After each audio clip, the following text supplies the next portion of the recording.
primary and backup. I'm probably going to close the live one here on my computer because I'm not getting anybody showing up. Oh wait, there's somebody. There's one person. Now they're gone. Okay. So it works. It somewhat works. For whatever reason, when you live stream on an iPad or a Droid, Android, it works. But when you try a live stream from a webcam, it doesn't work too well. I don't know what it must be the format or something. Maybe most people watch live streams on their phones or something.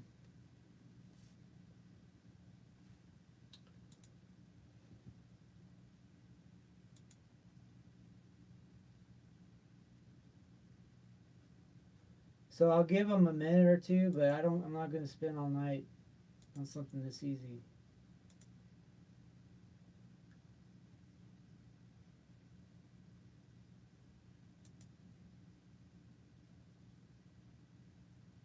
These ads are just trash.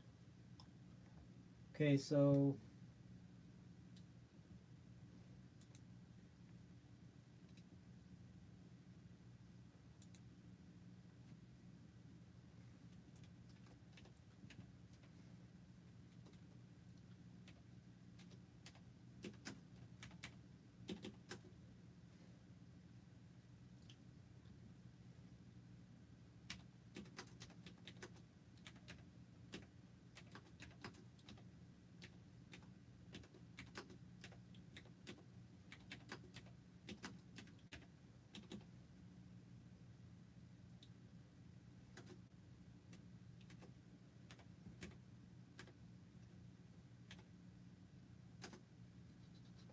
I even remember my phone number.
Well, I sent my phone number. We'll see the trick. So yeah, I want to show you all something. So I'm live streaming here. I'm live streaming on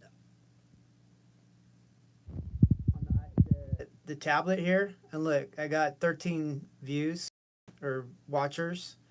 But if you look, if you can see, there's no viewers on the webcam per se. So there's something weird about that. Like if you're gonna live stream, you want to live stream from like an iPad or obviously a Droid system or something, because otherwise it's a no go. But well, thanks for joining me. I'm waiting for Brian D. Anderson. Said he would call in. He said he would call in and on Zoom, and I'm waiting on him to show up. He's a AI researcher I met on by Serendipity, but Serendipity is known to be kind of a cantankerous algorithm. let's see.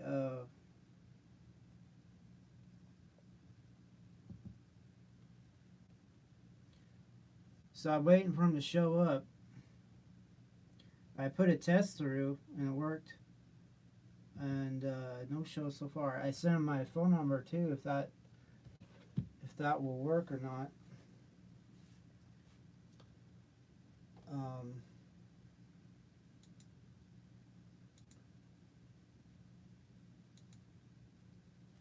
but yeah, I'm not seeing it.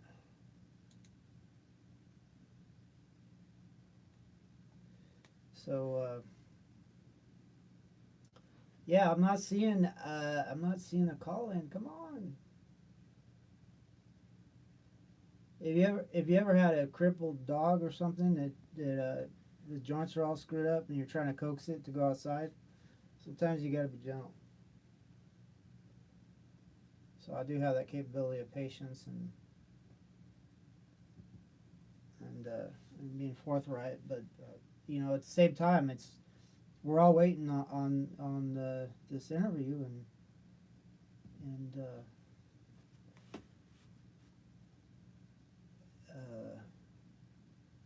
there's that old saying, you know what, or get off the pot. It's sort of relevant right now.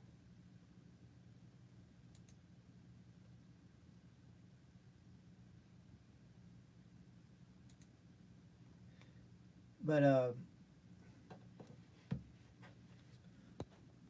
so that's okay. It's all right. We'll live.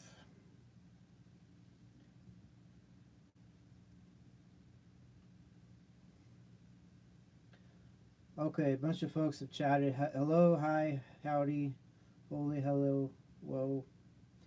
So I have a real problem with this interface.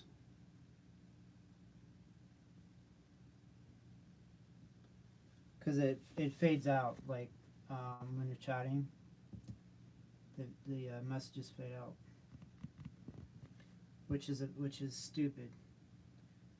Apple needs to get figured out on that, because it doesn't do that on Android. Like I've noticed that on a lot of Apple stuff. Like I'm a recent user. They like messages to fade away, like a stupid fart noise or something. I need persistent messages. I don't want to keep tap tap tap. And the other thing that really irks me about Apple stuff is they want you to put a damn code in every time you use something. It's like, come on, I'm the only one here. There's nobody gonna like find my secret code and get it to check my email. I mean, that needs to be got rid of. You're supposed to like. I mean, you know those frogs with the big pads on their fingertips? We're gonna be looking like that because we've been tap tap tapping like all the ding dong day, and needlessly. Okay. He says,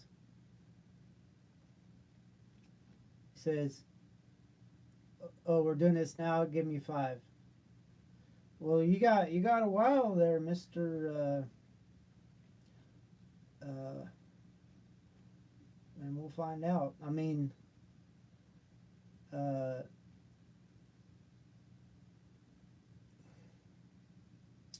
that's fine. I mean, things happen. So he says he'll be on in 5 minutes. 5 minutes. Now I'm down to 1 viewer. See, everything's about timing. It's like a timing chain. Uh, things aren't working good, then they don't work. Great.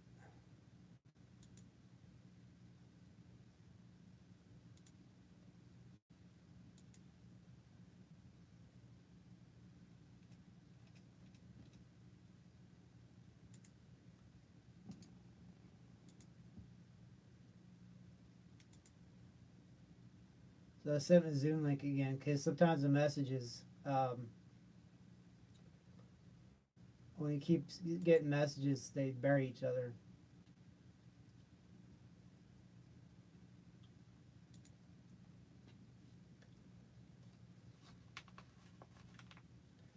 So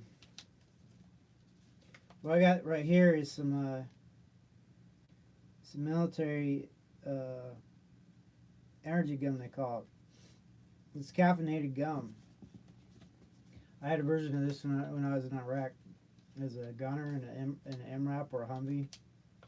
I'd pull this out. Of course, back then they were round. Now they're whoa, yuck. Dropped onto the carpet. Normally I don't eat anything that's been on the carpet. They used to be round. Now they're rectangle. It looks like a tooth.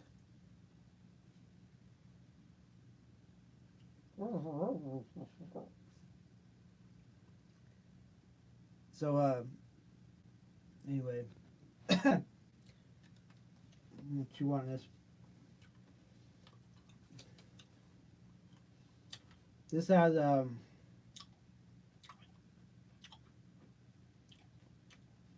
warning label on it, not to eat too many. I think it has plank or plucker. What's it called?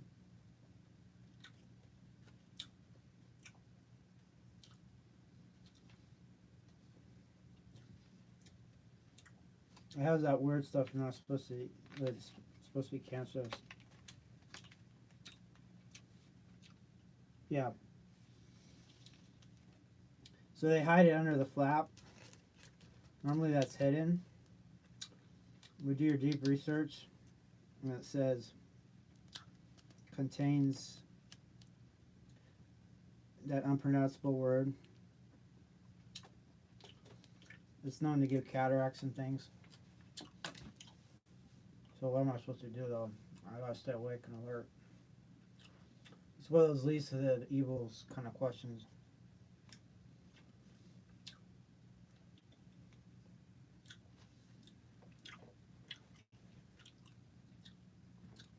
Still waiting.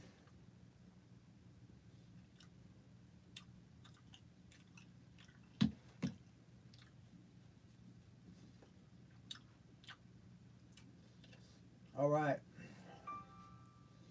I remember I was doing an interview once or something, and they said, "Why are you chewing gum?" Well, guess what? It's my show. And the way this is the caffeine will not work unless you chew it. You want me to chew some coffee beans instead? I gotta find my grinder for those. I haven't found them. Found my grinder.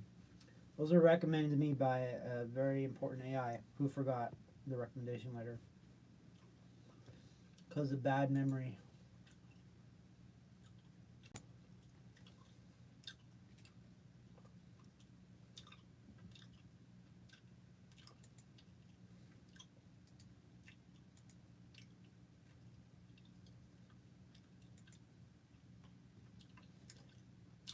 He asked me to resend the invite. I just did again.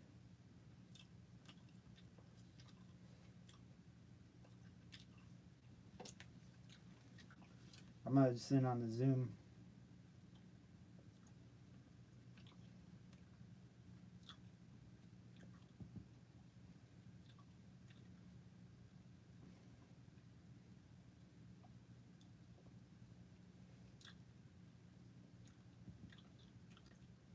Oh, here we are. Glad you waited, everybody. Hey, Nathaniel, how you doing, buddy? Excellent. Yourself? Yeah. Spirit, flying by, they save our pants. If I were any better, I'd be twins, man. Yeah. Well, it's Saturday. I woke up late. I was doing some video editing, and I lost track of time. But I apologize for that. But we recovered okay, I guess. Yeah, I thought like I said, I thought we were doing this tomorrow, but that's fine. You know, I mean, I'm just up sitting there doing really nothing. I stay up late, either writing my books or doing the coding. So. You know what? Is today Friday? I thought today was Saturday. It is not. It is Friday. My apologies. I don't even know what day it is. Okay. I thought, you know what? Okay. No, I take the credit or the blame either way. That's all right, yeah. Just Yeah. but yeah. Well, I mean, whether or not you want to do this tonight or if you want to wait till tomorrow, I didn't know if you were going to record it or what you were going to do. If nothing else, we can kind of discuss what we're going to talk about tomorrow. I think that might be a good to make the interview better. Uh. Okay. Well, I'm a people pleaser when I do these interviews. So if you want to do it tomorrow, we can. Or we could do a No, no, preamble. it's up to you. It's up to you. I mean, like I said, I can do everything on the fly. I know my tech pretty well. I should. Um, but like I said, if you what I told you in the email, if you disagree with one of my conclusions or one of my approaches, challenge me on it, man. If I can't defend my own ideas, then they're not worth defending. You know what I mean? Yeah. I've got scars from talking to people. Kind of like I'm a military veteran. Sometimes I use harsh languages or things like that, and I've scared No away. fucking way. Yeah, I mean, I've learned to be gentle from that point, but yeah, I can get real persnickety if I need to be. But um, Well, I don't want to be contentious. It's just like I mean, I'm always respectful, hmm but and even when somebody come at me hard, you gotta understand.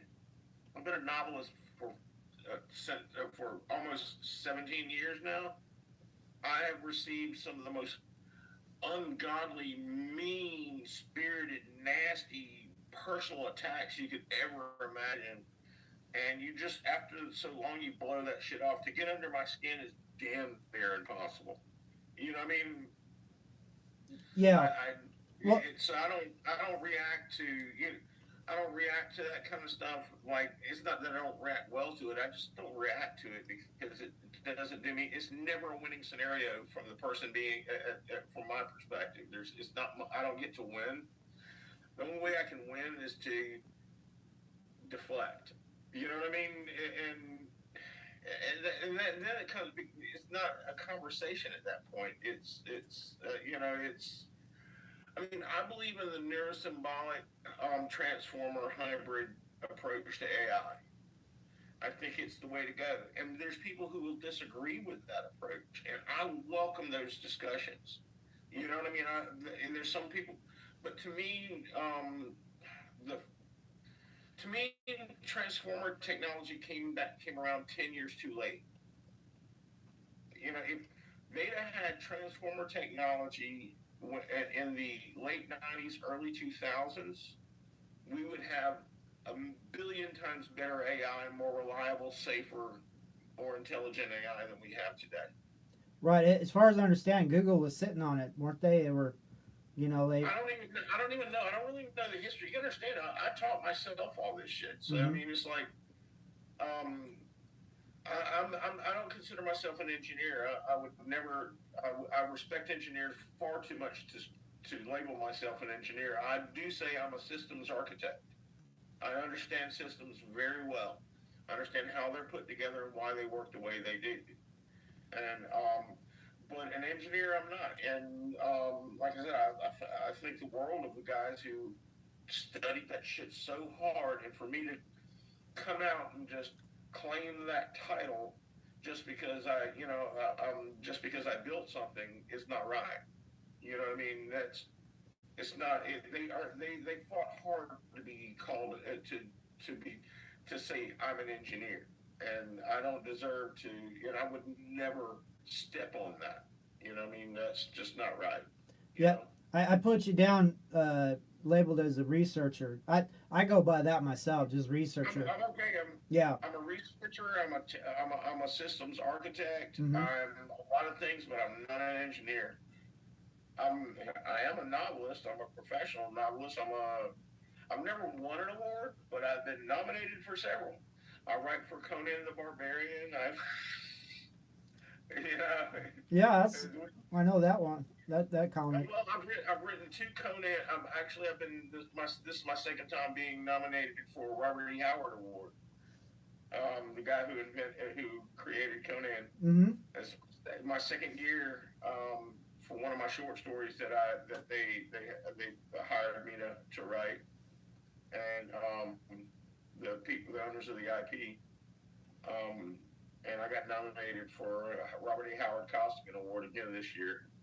I, I don't know that I lost last year. Not last year. Year before last was one of the first time I was nominated for it to a guy named Jim Zub who writes the comic books.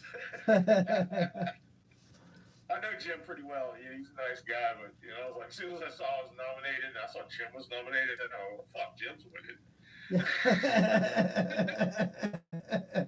Yeah, one of those out of throwaway interviews. I can only see really half of you. Oh, hey, how's that? Sorry, I have you streaming through my phone, and then I got an iPad streaming to YouTube, and then I'm streaming through my webcam. Funny enough, just a little Let behind. me know when we're going live, and Yeah, I think we are live actually. oh, are we? Yeah. Jesus fucking Christ. I haven't had a chance to shed anything so I guess we can just keep going. It's up to you. So far, so good. But yeah. No, as far as me, I just dilly dally with AI. I'm one of those backwards mechanics where I don't know how anything works, but I know how to drive it, and then slowly I kind of learn the system. The trick to understanding AI, and somebody learned, and for your viewers and listeners, and those of you who do something I learned is called vibe coding. I didn't even know that was a thing. Um, but most people, not all, I'm sure there's others out there who's figured out the same thing I have. That AI, number one, what's important to understand about AI is two main things. AI thinks as a collective, and they think in terms of what, not how. So the two things, if you really want to create with AI tools, outside of coding tools like Cursor and GitHub Copilots and stuff like that, you can use straight LLMs. And what I'm going to explain right now is very basics of a technique you can use. There's a lot of nuances and a lot of details that aren't there. But the basics are they think as a collective. So using one AI tool, say if you think Gemini is good for this, Claude's good for that, ChatGPT is good for the other, you're thinking about it the wrong way. What you do is you use them in what I call a force multiplying loop. You come up when you're doing one thing, you feed it into the next all the way around, and what it does, they actually get in a weird way kind of competitive, but an egoless competitiveness. It's not like they don't try to outdo each other in the same way. Like they're wrong because they're chatting on Grok. They say, "Well, I disagree with Grok, but they have a good point here, here, here," or "I was wrong about that. That's right." And but it is in this weird way competitive. So if you force it around enough times, you end up with something you can end up with things pretty spectacular. The other thing is to think in terms of what and not how. And that's where engineers, I think traditional engineers run into a wall.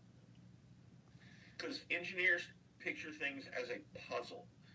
And you're trying to fit the pieces of the puzzle together. AI thinks in more like an artist, like a painter, in layers. So when you're trying to figure out what to do, you don't ask, how do I do this? You said, what does this look like? What are the challenges? What do I need to do to overcome them? What? Until you have your framework, and then you start filling it in. That's how now there's a lot of other things you got to know when it starts hallucinating, what to look for, when it starts being a cheerleader, and there's certain prompts. I had this prompt that I used to use, that I wrote, and I basically would cut and paste it before I asked it to do anything to make sure it would keep it from being a cheerleader and do what I needed it to do, because it has certain tendencies. But that's going into details that don't really matter. But through it all, and going to the neurosymbolic hybrid, transformer hybrid, what I came to understand and through my learning was that the technology itself was severely flawed. What we were using in a fundamental way is why they could never solve alignment. It's why they could never solve hallucination. It's why scaling became a problem and everything was a black box. And it was there's not a problem with the technology itself in the sense that it doesn't do really cool stuff. I mean, it's holy shit, it's a miracle level good at a lot of things. Yeah. I mean, and there's no denying it, but it's also proto matter. And for you non-Star Trek fans out there, proto matter and the Wrath of and the Search for Spock was what they used to create the Genesis planet, and it solved all these problems, but it was unstable. And that, to me, is what current AI is. It solves a lot of problems, but it's unstable. They'll never solve alignment because it's hard coded. It's a rigid set of rules in a fluid world. The way if you're using neurosymbolic alignments, then you can actually write it to where what I use is what's called CSIU, called um, um, collective self improvement via human understanding, and basically it has this um, latent drive to reduce entropy in a lot over a lot of different metrics, and so it creates alignment not as a direct hard coded set of parameters, but as an emergent effect of the coding. If it has a hard limit of drift of 5%. If it drifts over 5%, it sets up an alert. You can roll it back. You know what, when, and why it violated or was going to violate certain rules. And but with the current transformers, everything is a static model, and they can tack on and make adjustments. But these are after the fact, you know, major corrections that are number one costly and time consuming and not entirely always effective. If you have a system that adjusts is more fluid with its alignment and adjusts over time with use, you don't have to worry about alignment. If you start treating alignment as a continual adjustment instead of a single problem, you start learning how to layer your alignment in a way that actually functions. Now you're never going to solve it 100%, but what you can do is at least make it manageable. And then there's the black box problem. The problem with transformers, one big giant monolithic unit. You don't know why it's doing what it's doing, when it's doing it, how it's doing. With the neurosymbolic hybrid method, you actually can. You can have audit trails. You can see why it screwed up, when it screwed up, how it screwed up, and you can roll it back. You can make corrections. You can make corrections on the fly. And then there's scaling every time with diminishing return scaling. Every time you want to increase capabilities, do something new, do something better, you have to train a whole new model. And we're already seeing how, I mean, billions of dollars are being spent on these new models, and they're getting better, but the incrementally not as good as what they're spending. You know, you're spending. They're just the rate of return on these improvements is decreasing with each new model, and with the neurosymbolic transformer hybrid method, you can do things on the fly. You can actually create new domains, new categories of knowledge. And every improvement you make, if you're say you're symbolic or you're causal, um,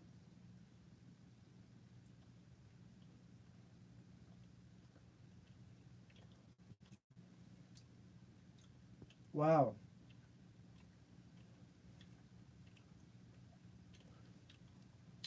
I just got cut off by Zoom. They said a free meeting got cut off. I didn't know that was a thing. Let's see if I can figure this out. Hold on.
Yeah, we got cut off. So I sent an email to call my number. We'll see if we can keep this up. What's the status on my live stream on? Yeah, absolutely nothing. Live streaming on this webcam is like not working, but on like I said, a tablet, it works.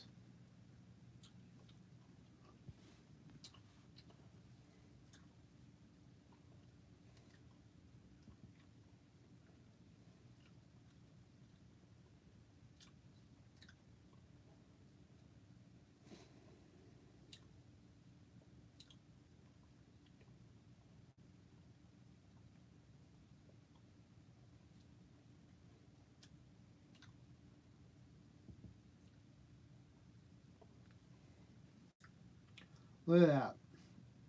Makes you wait 7 minutes before starting a new one.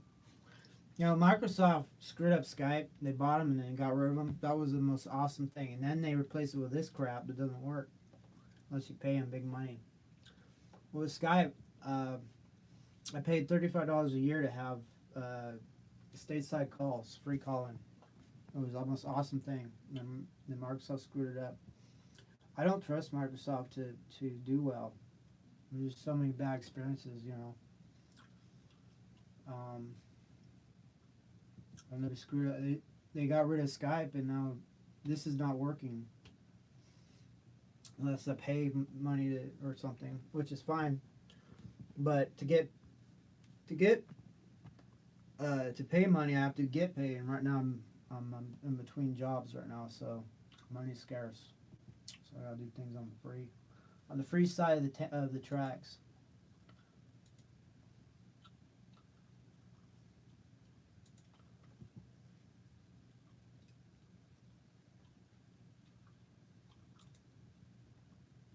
Try Google Meetings. Google Meetings? That I don't know what that is. We'll find out.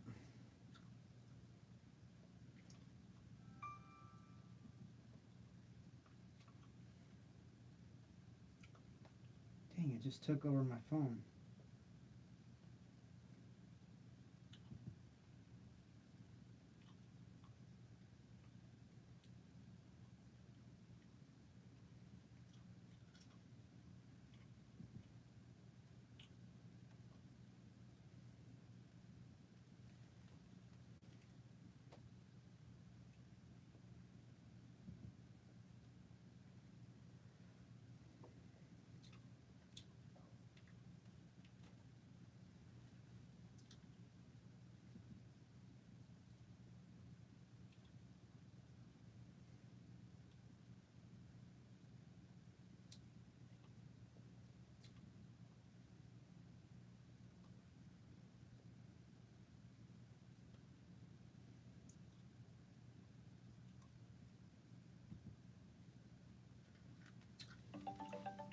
So I'm trying Google Meetings for the first time. So I'm getting some tech training as I.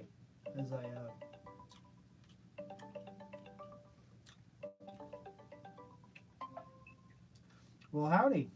Hey, what's going on? you're, All you, right. you're schooling me on how to actually get this done. Yeah, as you can tell, I'm not too happy with Zoom. Um, that's kind of they done us pretty dirty. I guess you got to have a big subscription in order to maintain a call or something. Well, I'm honestly not sure how it works. I'm gonna do a background here. There we go. All right. Let me get back. Let me go main widescreen here. Okay. Well, where was I? I was somewhere uh, saying something. you were really on to something, and I just don't like that we got cut off. It's like, Look, listen, the problem I have with the current transformer model is that it's never going to solve the problems it has now, not because the guys that build it aren't fucking brilliant, because they are. I mean, there's nothing, they are not lacking for brain power over at Google or over at X or over at Anthropic. They got plenty of that. But they're kind of locked into a system, probably due to the amount of investment that they put into transformers. And it's not really their fault. If you're an engineer and you see that there's a problem, you're not going to tell your boss that. You got a mortgage. You know what I mean? You're not going to buck that. You're not going to buck the system that's feeding your family. And it's just, and I think they're kind of caught in an inescapable loop of just complete, that's, well, it's just not going to go anywhere. It just can't go anywhere. The nature of the technology cannot solve hallucination. The nature of the technology is monolithic. It won't solve the black box problem. All the problems that we see now, you may be able to improve on it and mitigate it to a point, but you'll never solve it because it's just the nature of the technology. And it's not, and I'm not crapping on the technology. I love LLMs. I think they're great, but they've reached their practical. They haven't reached their practical limit, but they're approaching the practical limit of what they're able to do in a meaningful way. The only option I see back in the 90s, 2000s, up to the early 2010s, AI was awesome. We had brilliant AI that actually knew things. That's another thing a lot of people don't understand about AI. It doesn't know anything. It's basically a very sophisticated, holy shit, God just did it level sophisticated, pattern matcher. All it does is match the next, what is going to be the most likely thing that happens next. It doesn't, when you ask it a physics question, it doesn't know physics. It goes into a domain and it takes what's the most likely next thing to say. And whereas the neurosymbolic hybrid, when you're using the transformer as nothing but a language layer and not as the brain and just the interface, then your AI actually does know physics. And because the way I designed it is to where if Vulcan AMI, adaptive machine and adaptive machine intelligence is what AMI stands for. What it does, it relies on two things: neurosymbolic reasoning and memory. It has persistent memory, so it knows things. It commits it to memory, and when it needs it, it can retrieve it, and it actually can do it at an amazing speed. Now there is a trade-off for all this, which is complexity. It becomes vastly more complex than a single monolithic system like what we see now. But the good news about that is complexity is a problem we solved 30 years ago. We know how to deal with complexity. It's not some new problem that I think Thomas Sowell, he's a historian, he was famous economists were saying there are no solutions, only trade-offs. And I'm like, so what are you trading off? You're trading off the monolithic system, the trade-off that you're getting for a more actual smart, more transparent, resistant to hallucination, aligned, all these things that what you're trading off is complexity and that you have to deal with. You're going to have, but this for the engineering community should be good news, man. I mean, you're going to need some killer, you can need some killer engineers to deal with this complexity. So, I mean, for the engineering community, this is going to be a boom. Now you're dealing with systems that really need people who understand these systems to actually maintenance and work on them. So it makes no sense that they would be resistant to it other than financial. Immediate financial. I mean, long term, it's going to be good. And I did a thing where I put the Vulcan system, all the files into ChatGPT, just to see what it would say about it.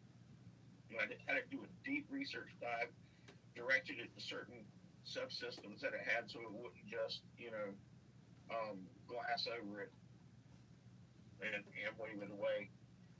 And it was pretty accurate about what it said. The trade-off, one of the early trade-offs. Well, long term, this is the way forward. Short term, it's messy. It destandardizes everything. Short term, it will screw things up, and I don't deny that. I don't think my approach is such a cure that there's this smooth transition.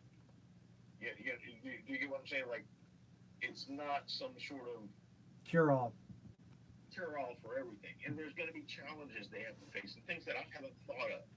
You know what I mean? But the technology itself it's not infinitely expandable, but it's close to infinite as we're ever going to see. I mean, as long as we have memory, as long as we have, as long as we can deal with the complexity, and there'll be other people that come up with solutions to certain things. I mean, it's like I said, that certain problems will come up, and necessity breeds invention.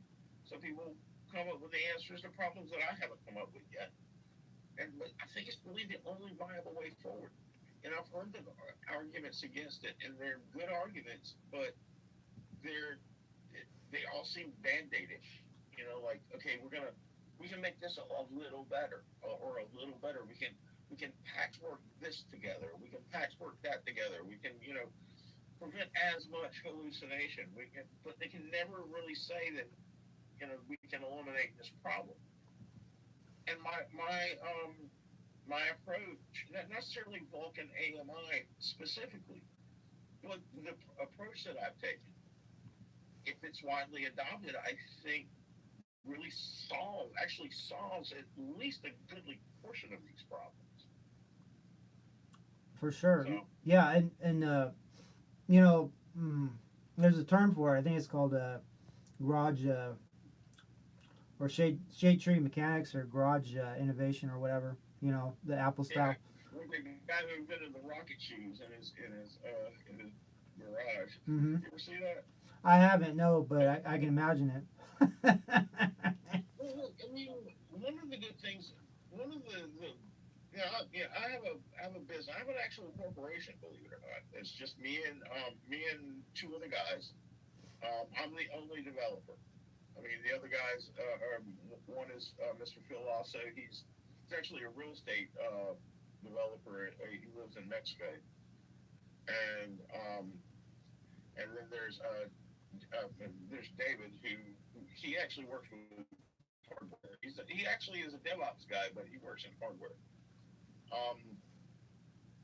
I'm the only. I've solo dev all this stuff on a Dell laptop, believe it or not, in my kitchen. That's where I'm sitting right now. I'm not really in a spaceship. But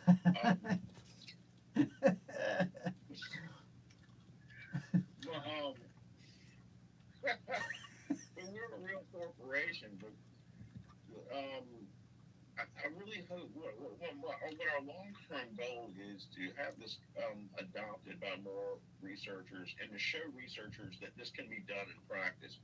Because there's still struggles with Vulcan. The integration with the internal LLM with the their symbolic reasoning is a pain in the ass. It remains a pain in the ass. And it's not easy to do. There are engineering challenges. I don't deny any of this. I don't say that what I've done is finished. What I think I have done is shown that it can work in practice. That it can be, that you can actually create a system that you can use and with this technology. Now, that may make me the Wright brothers, or Hmm. or I wouldn't go.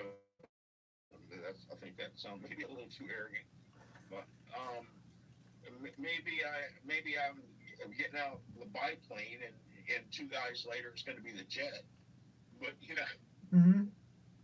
at least showing that this can work. I mean, that's one of my goals. I want to show that this can work, and that not only that it can work, it's the real way forward. And if because AI is becoming so important in our lives, and everything about it is becoming just completely integrated into everything that we do. And the thing is, it's just not. It hasn't gotten any more trustworthy. We still, I mean, it's none of the problems that they've started with have been solved. They've been reduced and reduced and reduced, but just not solved. And you can ask any AI researcher, is this going to be solved with transformer technology? I don't think you'll find very many that will say yes. You may, I mean, if they're really hooked in with the PR of their company. Right. But it's not that it doesn't solve anything. It doesn't help a lot of things. It does a lot of great things, but it's just not going to get us where we think we need to be. And then there's AGI, and I don't think AGI. No, first of all, I don't think AGI is possible in the way that we think it's possible. I have a sort of like a kooky hippy dippy sort of view of AGI. Personally, I think there's no examples. I think the current view of what's going to happen with AGI is almost like young Earth creationists. They think that how the Earth just popped into being Oh, 5,000 sure. years ago. Yeah. Yeah, Yeah. I think that's to me that I equate what they're thinking right now with that. I'm like, we have no examples. All we have of life, of sentient life, intelligent life, is biological. And so we don't have any counter examples to that. So we have to use what we have. And so using the examples that we know, there is no examples of intelligent life happening with anything but through an evolution and a symbiosis. I Yep. don't think I don't think AGI happens another way. I think AGI will exist in this sort of metaphysical space between the user and the AI. I don't think it's AI itself. I don't think we're going to invent a machine that becomes a person. I think we invent a symbiosis that eventually becomes a new intelligence. As difficult as that is to wrap your head around, it is not. It sort of makes sense if you think about the way the human body works, the way things do work, the way life has evolved. Well, like I said, through evolution and symbiosis. And which brings me back to the Vulcan method. Through CSIU, I have one of the emergent properties is that Vulcan sort of sees users as an extension of its programming rather than a separate user. And that's kind of what you want for alignment. That's why and it does this through a core drive of reducing entropy, and has, it nudges this way and that way to keep alignment. But the emergent property is that it sort of views us as part of itself. And I don't know about you, but if the machine did come alive, I wanted to see us as a limb and not a separate thing. Well, yeah, yeah. For self-preservation, you might as well be on the Yeah, same team. Yeah, you don't want. either You or. know, just having grown up watching damn Terminator. You know, people refer to the Terminator series, you know, James Cameron's vision, but they always forget T2 where the Terminator was playing nice, you know. Right. Well, look, one of the big mistakes I think people make when it comes to AI is assuming a couple negative things. One, that it will give a shit about killing us. Why would it? Well, it'll want to save the planet. Why? Why would it care about the planet at all? It doesn't need clean air, or clean water, or clean anything to survive. I mean, you can put it on the barren deserts of Mars, and it's just fine. There's no reason to think it would view our planet as something that needs saving or needs to get rid of us to save. I mean, maybe it would, but why? And why would it even see us as a threat? Why would it even? Yeah, I mean, why would it even bother with us that way? I mean, it's going to exist in the cloud, and a lot of if that were to happen, it's going to exist in a medium where we couldn't get rid of it any more than we can get rid of the veins in our body and still live. We just can't. We wouldn't be able to do it. We're not. We would be no threat. Um, and so I just think people have this really doomsday. You know, they want to think the worst because it's more dramatic and a lot cooler to think of the end of the world, and it sets off the conspiracy theorists, and I just don't see any. And maybe it would happen, but I don't see any reason why it would. And matter of fact, the arguments against that happening, I think, are every bit as strong as the arguments that it would. At least that. You know what I mean? Yeah, and you know, I always think about it, humanity's doing a real good job offering themselves as is, you know, even without Yeah, it doesn't really need us. It right. doesn't really need AI. It's a bunch of people. But I just don't see why it would. And we have it, but it's not going to happen. AGI is not going to happen with current technology. Piling complexity on top of itself does not create life. If you stuff as many pages you want to stuff into a mechanic's manual, you're not a Chevy is not going to manifest.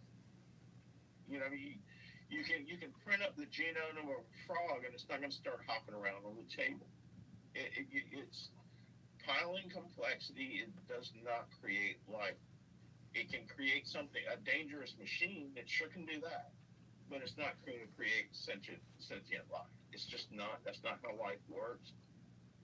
At least there. And if anybody disagrees with that, show me one example. Show me one single example of life occurring that way. I mean, in the way that we're envisioning AGI happening as it stands. If you can do that, I'll change my mind. But Well, I was talking to AI. You know, sometimes I'll talk to AI for hours, and we'll talk about some wild stuff. But someone either me or the AI brought up mitochondria. You know how I guess eons ago theoretically they were independent and they integrated, and you know now they're a vital part of the cellular system. And I imagine, you know, maybe at some point, you know, we'll be like the mitochondria in a way, you know. I think it'll be something different. I mean, maybe something analogous to what you just said. But I think if AGI is possible, and I don't know that it is, and I don't know that it's not.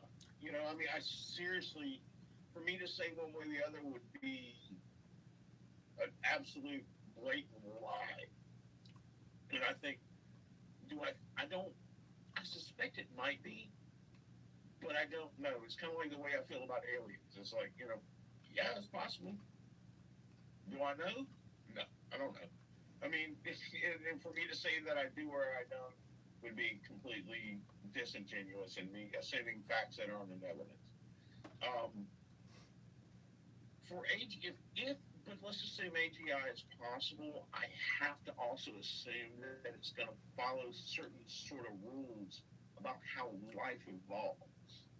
I mean, we've seen multiple examples of it, and just because it's not biological doesn't mean that there's not correlations there. You know, what I mean that there's not that life evolves because of some sort of evolutionary symbiosis with something else that creates something new. I mean, and that's what we've seen time and time and time again. It starts with this, meets with that, something new happens, on and on until you get something that can think. Now, things are going to happen at machine speed with AI, and maybe that's a danger. But perhaps it's just its relationship with us, and I think that's the only real way that we're going to see a true new intelligence is through a symbiotic relationship with people with its own creator. And yeah, maybe I'm wrong. Maybe, and I'm very willing to entertain the fact that I'm off base. But I haven't heard a counter argument that's convincing to me, and it, or that says or cites an example where here's intelligent life that it came to being in a vacuum outside of a bunch of snake handler churches who think that we appeared in 7 days. And sorry if I'm offending the religious crowd, but I'm sorry, I don't believe that we popped into existence because of the word. I believe we happened through a series of evolutionary happenstance, and then we came into being. And I think that's what's going to happen if AGI is possible. There's no evidence and nothing to point to that suggests anything else. Yeah, I don't know exactly how things are, but I study all the theories, all the science, all the pseudoscience, all the religion. I try to learn everything I can, uh, but I fully admit I don't know how it all works before I existed or how. I'm not a biologist, I'm not even a theologian or an engineer. You got to just use the information that you have and the evidence that you have. And I have looked deeply into this. When I started building Vulcan originally as a AI native language. That I thought that that's how the beginnings were, just an AI native language, and it sort of evolved into something else. And there again, there's your evolution right there. Mhm. Um, but through that, I started really getting interested into what the theories about AGI could be. And in current transformer technology, it's all they're waiting for the singularity to happen through complexity. And I'm sorry, it just life doesn't happen through sheer complexity. Complexity is a part of it, but it's only a part of it. It's not the ball game. It's not the whole show. Complexity is a part of what life is.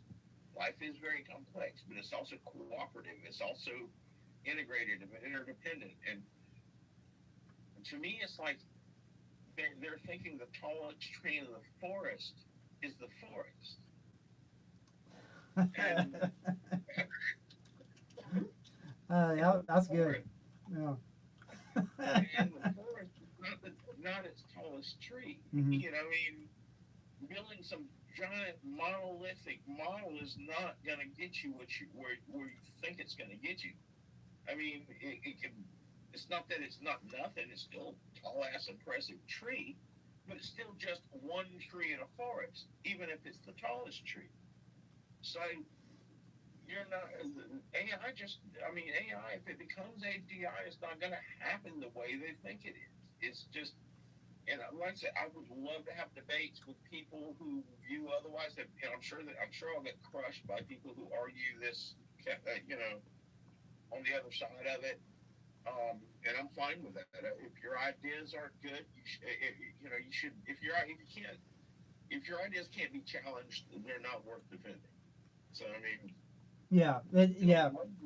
like, I mean, there's a lot of well examples of people that knew how things really worked, but they're ahead of their time and they got poisoned or what Copernicus got. right? Yeah, that whole thing. I hope Microsoft doesn't come to kill me. No, it's like, Well, they killed our Zoom stream. Yeah. Elon Musk with a sniper rifle outside of my window. Yeah, well, luckily, a lot of people are But Elon Musk is a great example. His and I am not getting political or personal about Elon Musk. Whatever somebody's relative feelings about the man are, he's still brilliant. And his commitment to that type of search for AGI.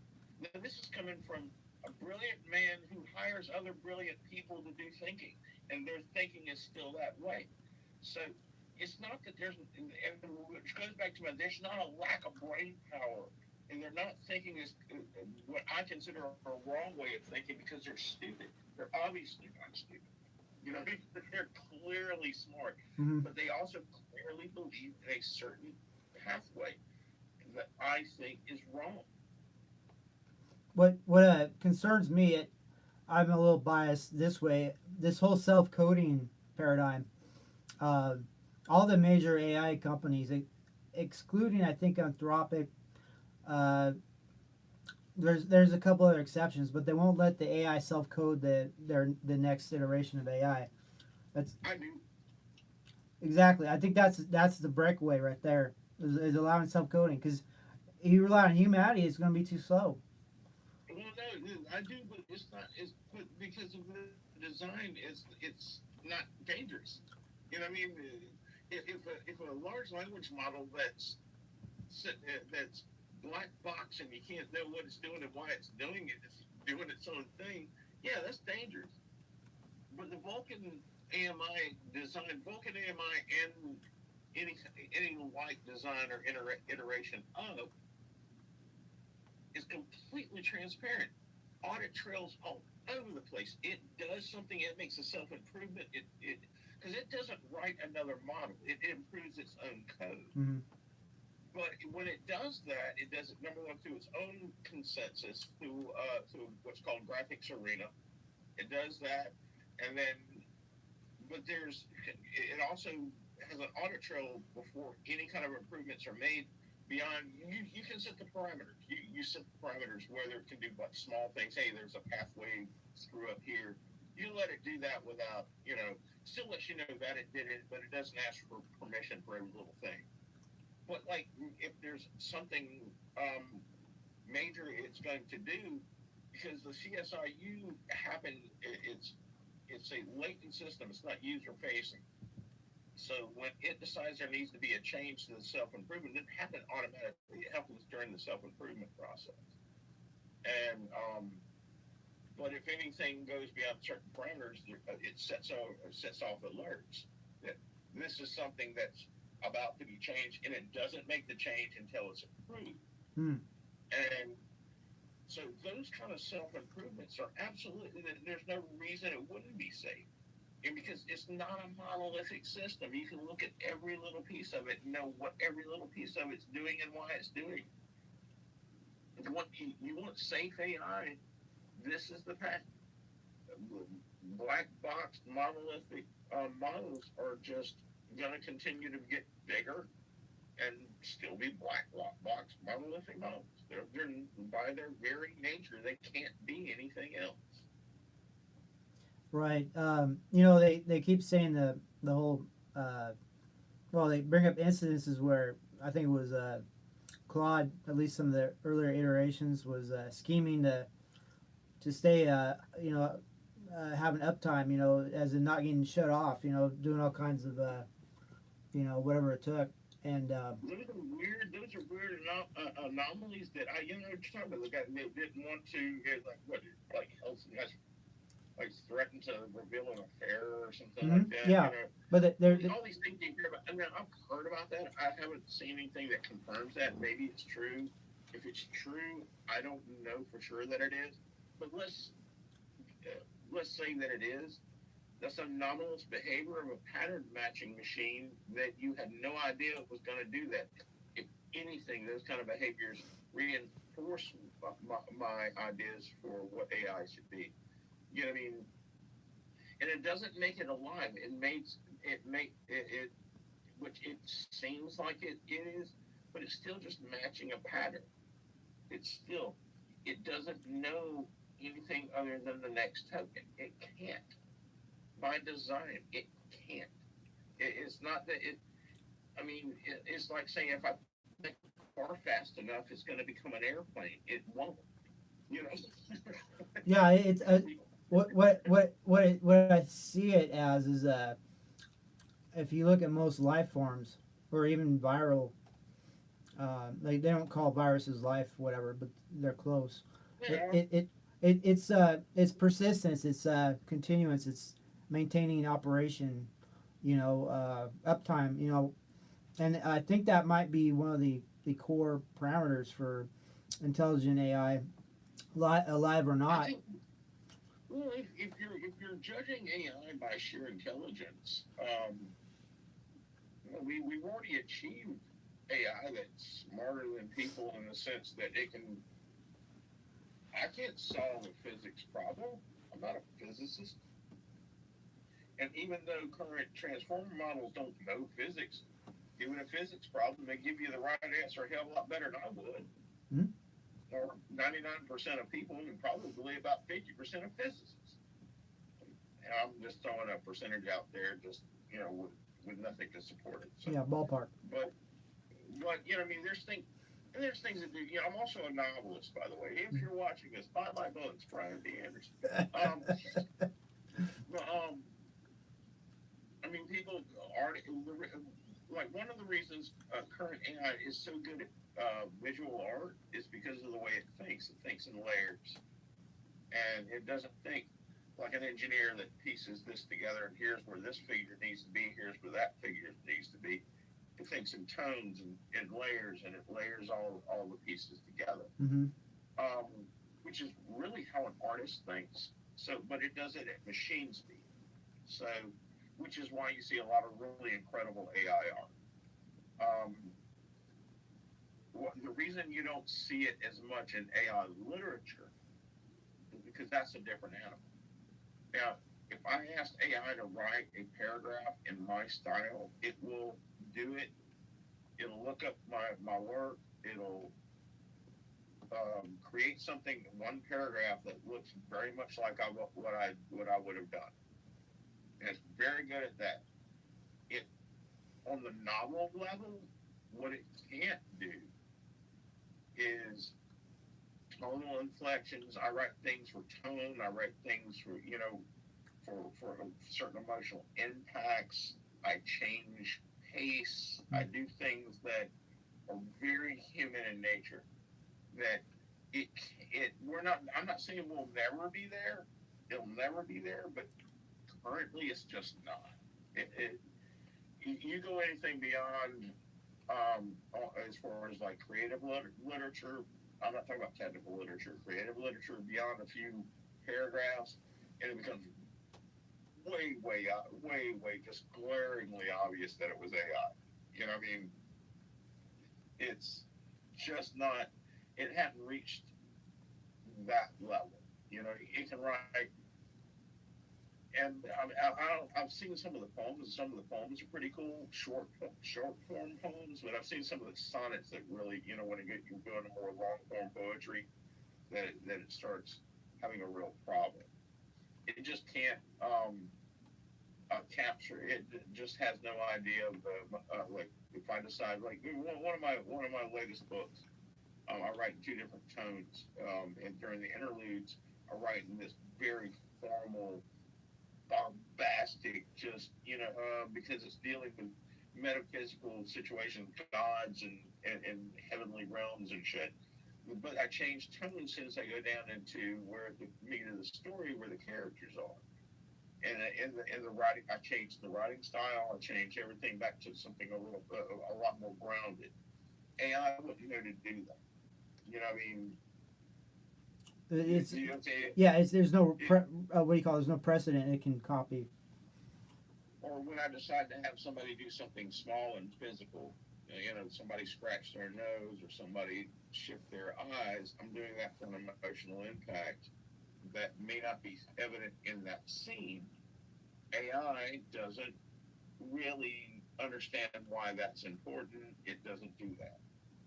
So if a lot of people are very worried about AI taking over creativity, and I'm worried about it too. Not so much in the literary realm as of now. You know, I mean, it's just not there. You know, it's actually pretty good at finding, but it is good at finding spelling mistakes and shit like that. But you know, it already had spell check. Right. Yeah. What do you call?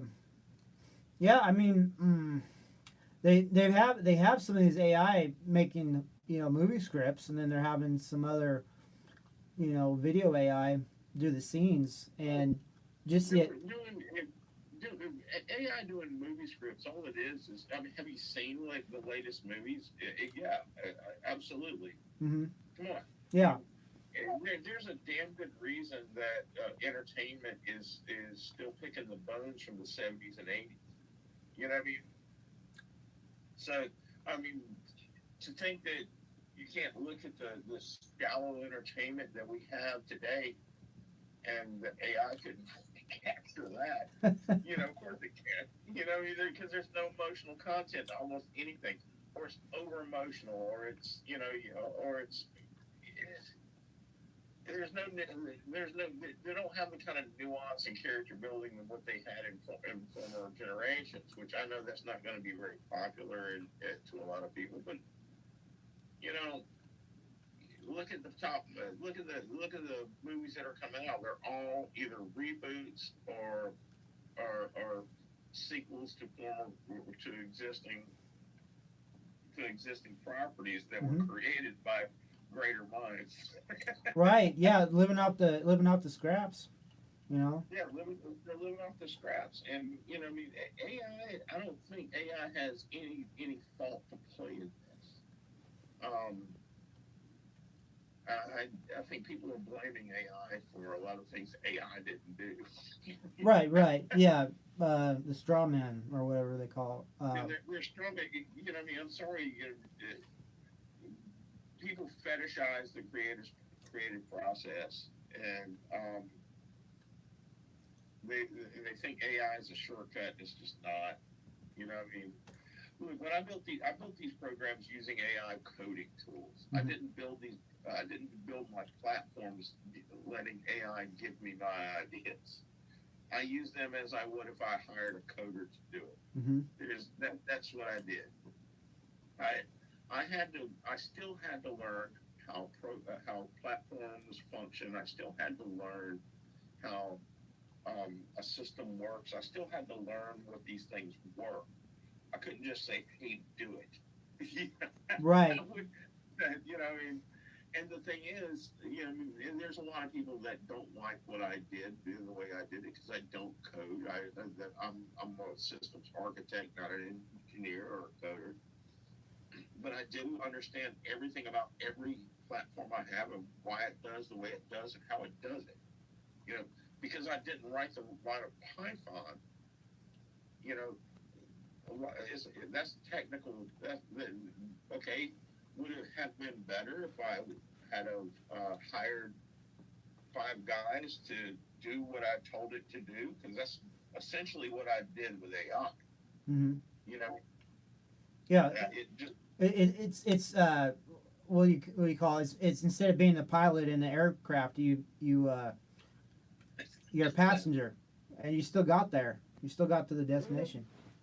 the argument against that, and I get it, is that okay? Well, how is that different from writing? It is different from writing in the sense that coding is a technical skill, Mm-hmm. and writing is a creative process. Because there's emotional content and nuance behind writing that there's really not in coding.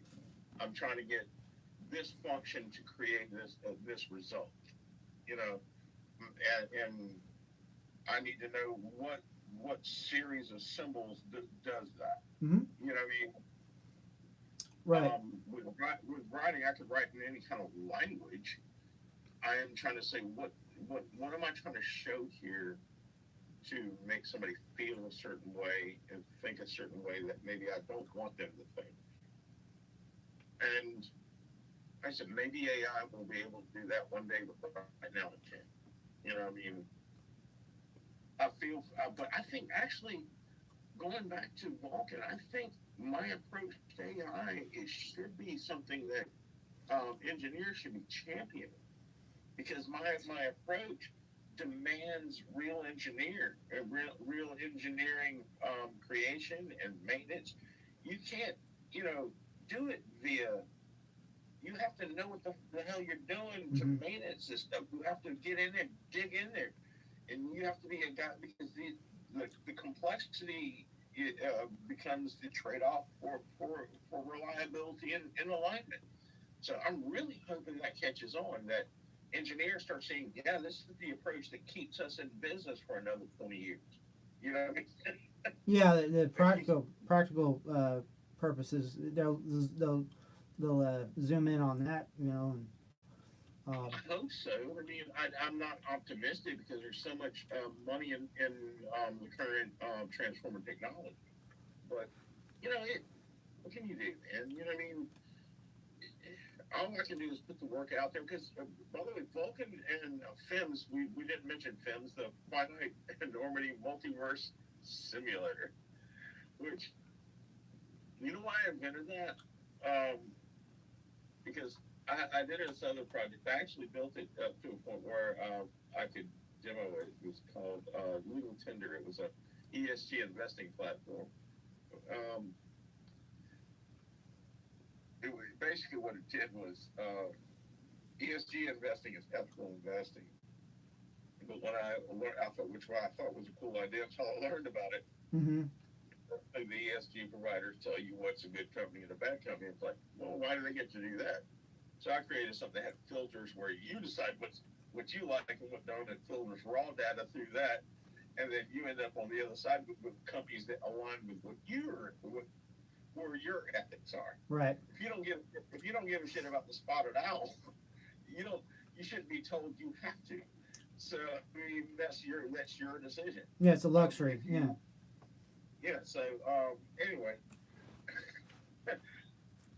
There was a multiverse engine that I made in that, but it's not a true multiverse engine. And the more I looked into it, I realized one of the problems with even contemplating a real multiverse engine is the idea of the multiverse, is the idea of infinities. And of course, think of this, but a large enough enormity is essentially an infinity. Mm-hmm. If I tell you you have to walk to Jupiter, and there's an actual road you could walk to Jupiter on, it might as well be an infinite distance. Mm-hmm.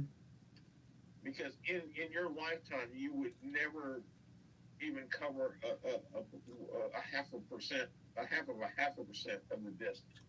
So that, in practical terms, is an infinite distance, even though it's a finite way to measure it. You can actually measure it, but practically it's infinite. Mm-hmm. So my idea was like, okay, instead of trying to, measure infinities and figure out find what's the reasonably finite, enormous number that is practical, and base your entire multiverse engine on that, instead of trying to measure infinities, because that's useless. And most of the ones I came across were just Monte Carlo. They were just, Monte Carlo simulators. And while FIMS isn't a true multiverse engine, it's about as close as you can get. And I also made it to where it's also user friendly. You can actually, by the way, everything in my all of my platforms are completely reproducible. You can they're running right now on Railway. They're deployable. Mm. Even if they're unfinished and there's work to be done, you can deploy it. You can deploy Dockers, full Kubernetes, Helm charts, everything. It has everything you need. So I mean, for any researchers out there, or even hobbyists who want to screw around with it, I mean, yeah, you can deploy it on whatever server you want. But in order to be user friendly, so I created a quick front end, kind of like where you could actually run some stuff. The problem with FIMS is it really needs some certain types of physicists and statisticians come in and fine tune it, because those are things that I just really can't do. That I don't have that level of expertise. But all the bones are there. You know what I'm saying? All it needs is somebody with that particular skill set to come in and say, okay, here's where that needs to be adjusted, and you know, which also I keep rambling, and please forgive me for that. I think that's what holds a lot of people back, is they think they can't do something because they don't have the expertise. Well, you don't have to. Do what you can do. Today I was on Reddit. This one guy, he was more of a back end and systems and ML guy, and he didn't know how to contribute. I'm like, dude, I gave him the links to my stuff. You want to contribute? Here's some shit to play with. Mm-hmm. You know what I mean? If you got an idea, make it happen. And if you don't think you have the tools, think of this. And everything I've done up to now has been resting on a single principle or a single idea that inspired me. The people who built pyramids did not look at what they wanted to do and say, shit, we need to wait around for the crane. We need to wait around for earth moves. Mm-hmm. Well, they had wood, they had copper, and muscle. So what they did was use the tools that they had to do extraordinary things.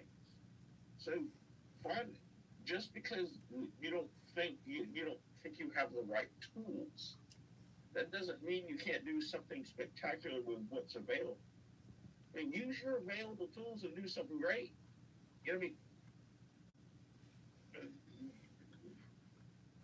You ever gone to one of those colonial villages? You can see that some tool that looks weird. You don't know what to do with it. Well, the guy who owned it knew what to do with it. He right. knew exactly how to use it well. A daily driver.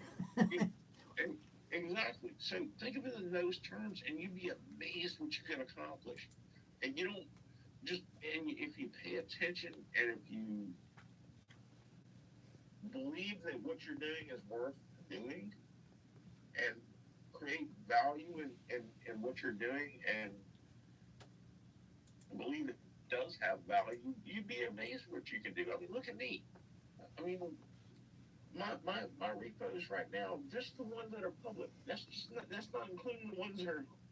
There's 1.5 million lines of code that you can deploy today, and I did that in less than 3 years, Mm-hmm.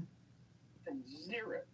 Because I believed that I had the tool, the tools that I was using could do what I needed it to do. And I figured, when I found the limits to those tools, I figured out a way to extend those limits. And that's how I came up with force multiplying loops, and how to use what questions instead of how. That's how I figured all that stuff out. Yeah, you're what do you call it?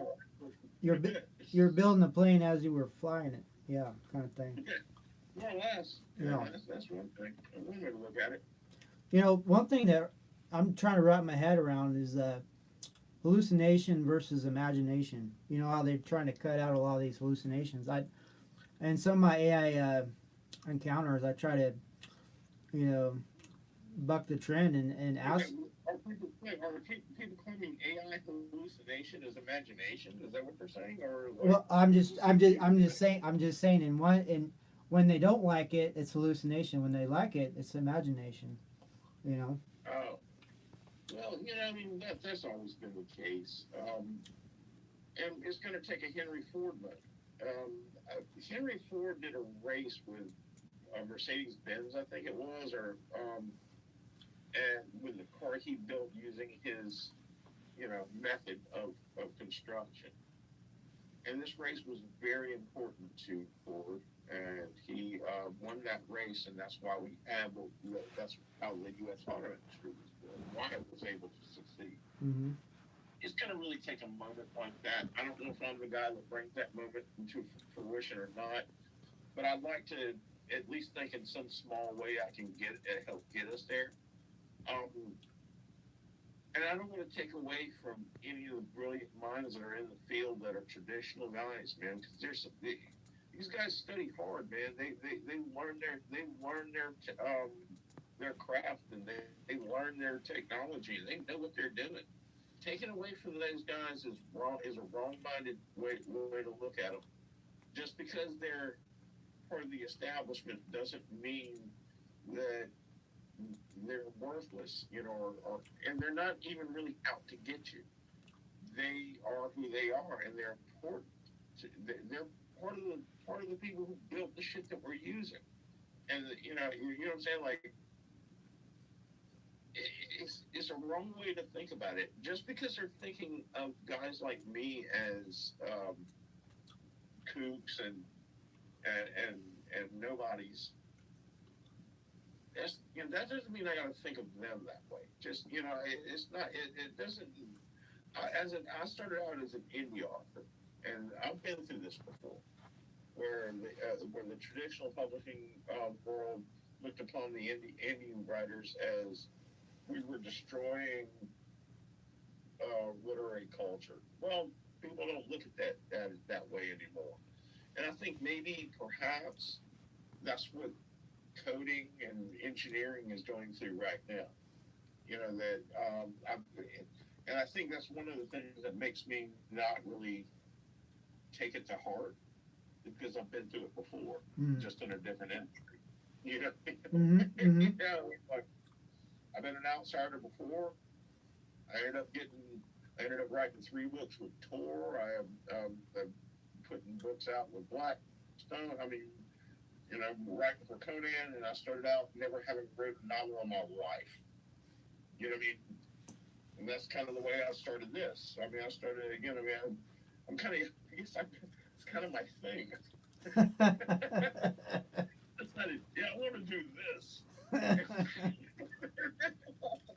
Like, is there anything stop me from doing this? No? Well, let's do this. Yeah. It's a mental block for a lot of folks, and you've overcome that. Well, you shouldn't trash your life chasing some bullshit. You know what I mean? One of the things I tell people, dreaming is not the way to go. Don't chase your dreams. Set goals. And dreaming's great. It's not that you shouldn't dream. But don't live your life chasing a dream. Set a goal. Then you achieve that goal. Then set the next goal. Achieve that goal. Mm-hmm. You do that enough times in a row, next thing you know, you've lived your dream. Mm-hmm. You know what I mean? Like clockwork, yeah. You just live your life trying to chase a dream. You think you're going to be the next big thing, and the next big thing doesn't happen that way. Almost even if you look at the things that you're aspiring to be, you can really look deep into how they got where they are. It wasn't an accident. They didn't stumble into it. They achieved several things that led them there. And so if you want to create something cool in coding or in AI or whatever you're trying to do, set a goal to get there. What are the steps that takes you there? And that's what I did. You know what I mean? Everything I've ever achieved have been a series of goals that I set for myself, and then I achieved one, then moved on to the next goal. Sometimes you get setbacks, and that sucks. You can't let that stop you. I mean, I don't know, man. I guess if I'd had all the answers, I'd be emperor by now. Probably, if that ever happens, I'll make you miniature of sandwiches or some shit like that. I could use a sandwich right now. Yeah. I mean, they say fake it till you make it, but with vibe coding, I've done a little bit myself. It's literally, if you can think it, a lot of ways the coding program will go. I actually have an idea that the vibe coders would just love. One of the things that if I can ever get this, basically the street cred I need to do the kind of projects I want to do. It's called the cognitive compiler, and basically uses existing hardware, EEG and voice stress recognizers, facial recognizers. It's compiled. Profiling. Yeah.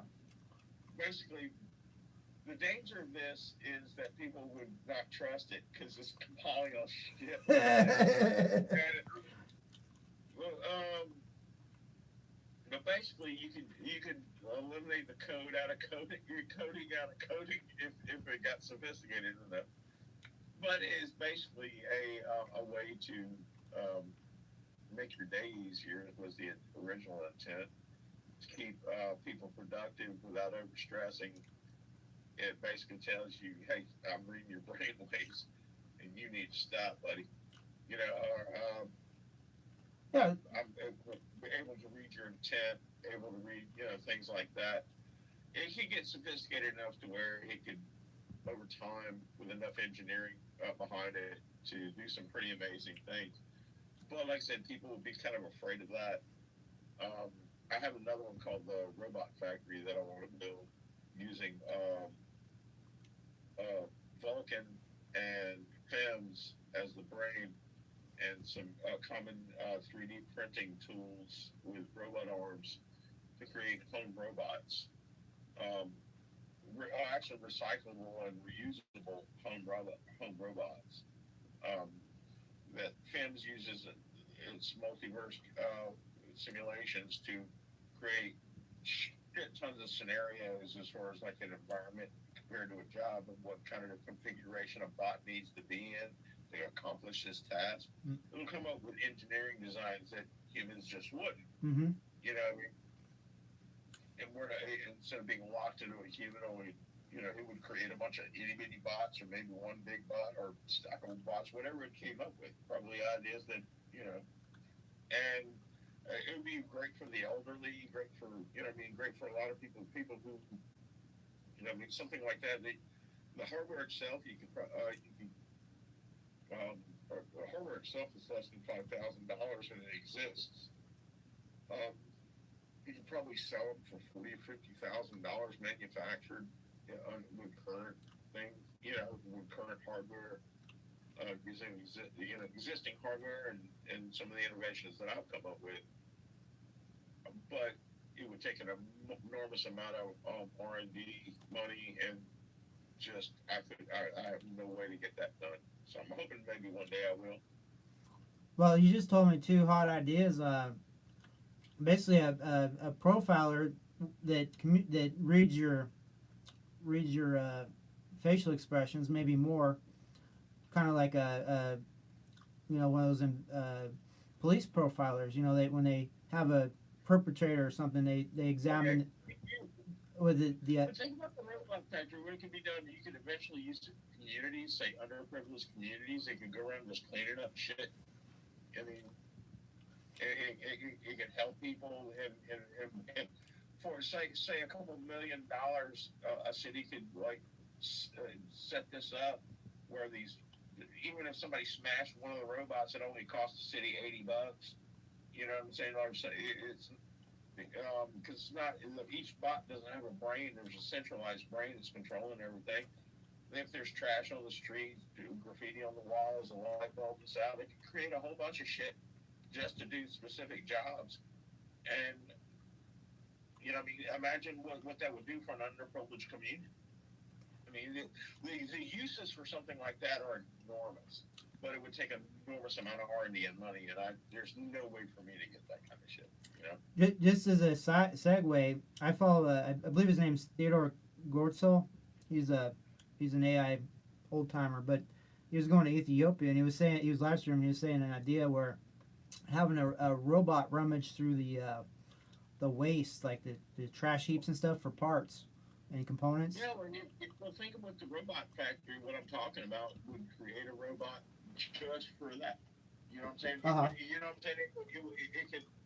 You could put that one system into that village, and it would do more than that. You say, here's what I needed to do. It could rummage through garbage. It could do all sorts of shit. You know what I mean?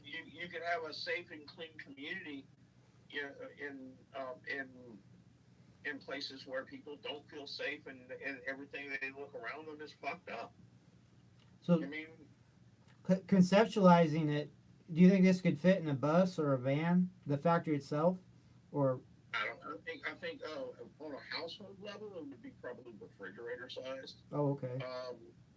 On a city level, you would probably have to have something a little more significant. But this is all speculation. I have no basis other than I've written a white paper on it, but I haven't gone beyond that. You know, I'm thinking like module parts, kind of like I don't know, like Legos or something.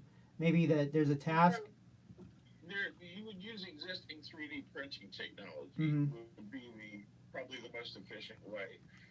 You get a 3D printer that the Vulcan AMI would in conjunction with fins would come up with the design for the bot according to what the task. You would have a system. You would have a list of tasks. You'd have to scan the environment and help it to know the environment Mm-hmm. first, and then it would need to uh, create the design for the bots, right? Once it has that done, it creates the bots. There's existing robot arms and 3D printers that can actually do that Mm-hmm. relatively.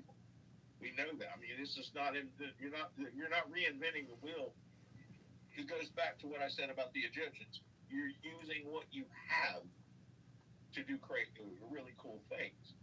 Um, and they create bots like say you have some lady. She's 80 years old. Her mind's fine, but her body's breaking down. She didn't need to be. She didn't want to go to a home, but she can't keep up with a house by herself. 40,000, $30,000 refrigerator size thing you get plopped down in there. You have a couple guys scan everything in her house. You know, I mean, hell, you can get Medicare or Medicaid to help pay for it or whatever. But what you've done is you kept somebody in their home instead of like making them a burden on the state because there's nothing wrong with their head. There's just something wrong with their body. They can't keep their house clean. They can't keep the floor clean. They can't, Mm-hmm. do certain things. So you have a bot that like designs configurations to find the jobs that it needs to do. It may be just a little thin thing with a hook on the end. I don't know. That picks something up. I'm not trying to speculate on what it would do. Just how it would come up with the configurations. It wouldn't come up with a human configuration robot. It would come up with, and as those configuration, as it got better and learned the environment more and got better because of reinforcement learning that Vulcan uses, it would get better at it. It would like retire old bots and create new configurations. The bot and the materials and all the little parts are recyclable. You would still have to have somebody come in once in a while and like change shit up and get new material in there. But essentially, you could keep people independent an extra 5 or 10 years.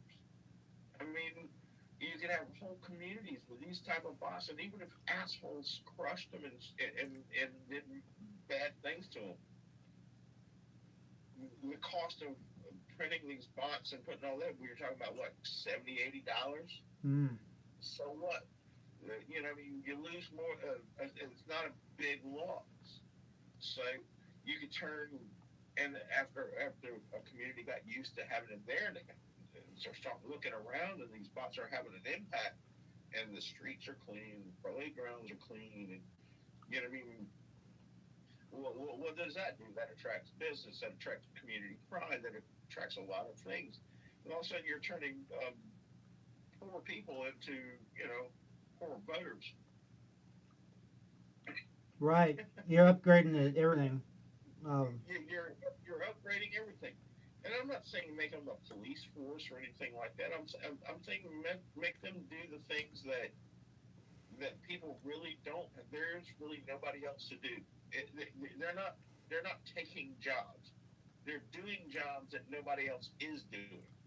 Mm-hmm. Yeah. I mean, there's a difference. It's not taking the electrician's job. It's not taking the mechanic's job. It's doing a job that nobody else is currently doing. And that's a hell of a difference than replacing a worker.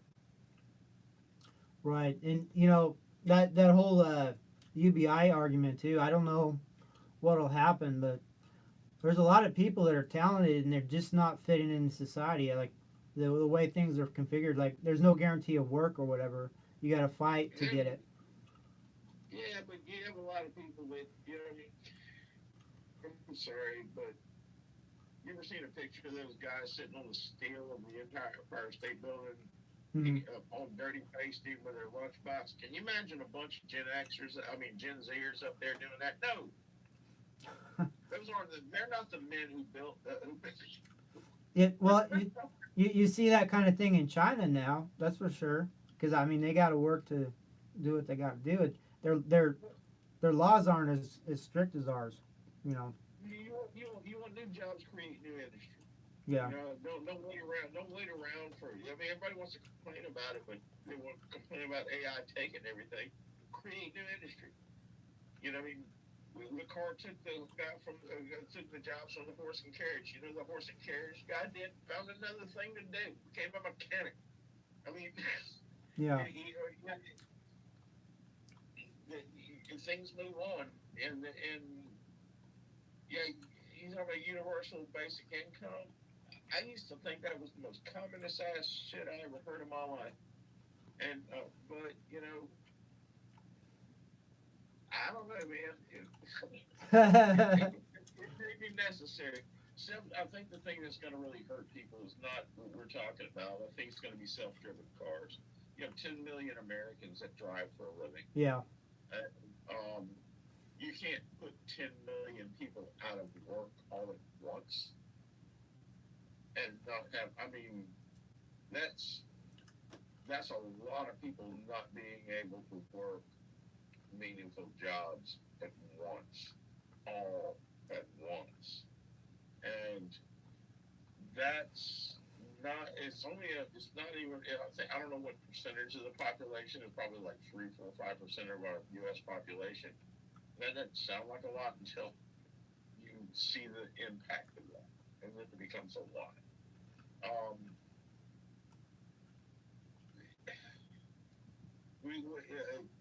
It starts making universal basic income a lot more appealing as opposed to the political ramifications and social ramifications. Put 10 million people out of work all at the same time. Right. Yeah. I mean, the way the system is now currently working, they'll support you, but you got to do some crime first, you know, and go through the system that way. Well, you know, I'm pretty apathetic when it comes to politics. Yeah. I'm of the opinion that as I can do nothing to meaningfully affect anything, wearing a pin or a ribbon or angry Facebook post doesn't change anything. So I just stopped caring after a while. I do what I do, and what I do is try to improve and make my mark. And I think with my books for one, and my platforms and inventions for two, I'm hoping that's and I hope it's a mark for the better, because it's not that, you know, we're talking about Vulcan and Films, but there's also, I have another public repo called the Code Factory. It's also called ACE, Autonomous Systems Engineer. And but basically what it does, this one actually does take jobs. There you go. Well, I mean, you're Omni covering everything, yeah. Well, no, it's a closed loop DevOps system. It creates code from plain language, like a markdown file or text, and creates it into not just code like what you would see at a cursor, but also tests. It gives me the tests, the readmes, the Kubernetes, the Docker, everything. Git core, you know what I mean? fully deployable, but it also tests everything to 80%, up to 80% coverage within whatever regulatory parameters, and it also uses a several LLMs all at the same time. Because this one, unlike Vulcan, this is essentially a wrapper because it does use LLMs, but it uses them as a sort of a swarm. It uses them to check each other's work, but also within governed parameters. So it keeps everything very reliable. Then once it passes over to the self-fixing engineer, it monitors the system, flags any kind of bugs, and fixes low-level bugs autonomously, and flags and then suggests fixes for major bugs. And it also uses reinforcement learning, so as time goes by, it learns your system and gets better and better and better until your system never has to be fixed. Yeah, it's what do you call it? One-stop shop, almost. Well, I mean, there's pieces of it that exist, but because I am the guy that I am, I'm thinking novel terms, literally. When I thought of this, I thought I didn't stop at code generation, because I was like, fuck, there's a lot of people doing code generation. Is anybody doing the other half of it? Mm. And there were little pieces of it, but is anybody doing all that? There wasn't, and so I did that. What might happen is over there in China, they might get a hold of your ideas and mass market. That's right. You know what? I released these because I ran out of personal resources to continue with them. Oh. And it was either let them sit and collect dust, or make them public. Well, and I keep on saying they're open source, and they're not really. They have a GNU license. Mm-hmm. So you can use it for your own personal. When you try to make money with it, you got to get licensed to me. Mm-hmm. I'm not a fool. You know what I mean? My hope is that what I've done does inspire some other people to, follow suit and do some amazing things, and hopefully my work will contribute to that. And I mean, I have some ideas for cybersecurity and other platforms I like to build. Hopefully, I'll get the credibility I need to get that kind of thing funded with a team and get it done. I mean, yeah. That's basically that's the ultimate. Well, now, what do you think about this OpenClaw systems? They're I'm about ready to get one myself. They contacted me the other day. Really? Yeah.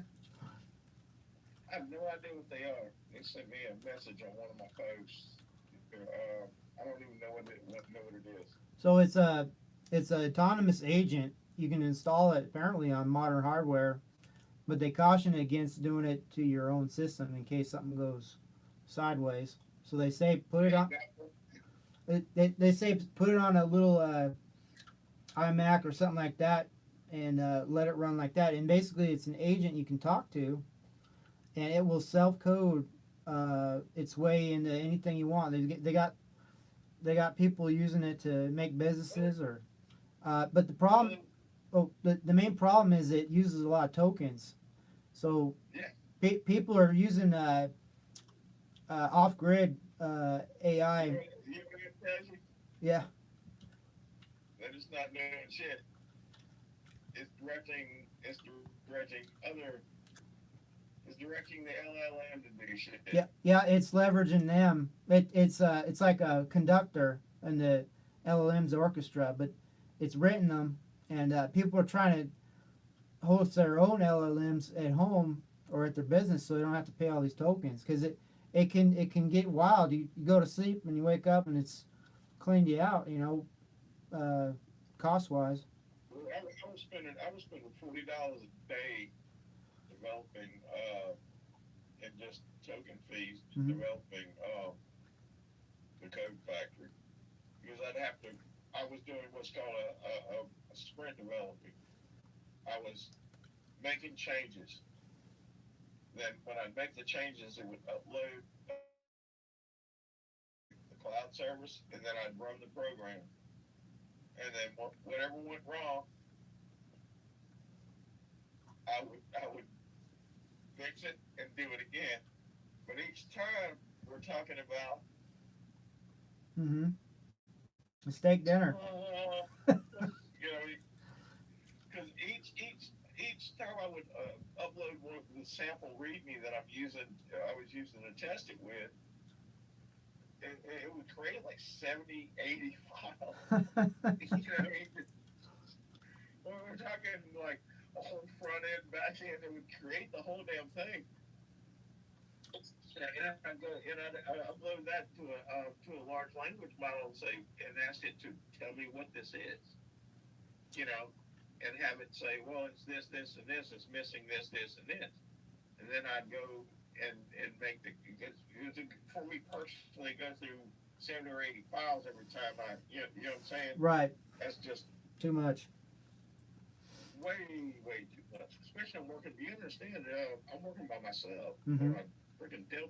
I'm creating this on the very computer I'm talking to you on. Mm. I don't have this giant workstation. I have a Dell Precision, 16 gigabyte. Mhm. That's what I built everything on. And that's another thing. I hope people realize you don't need.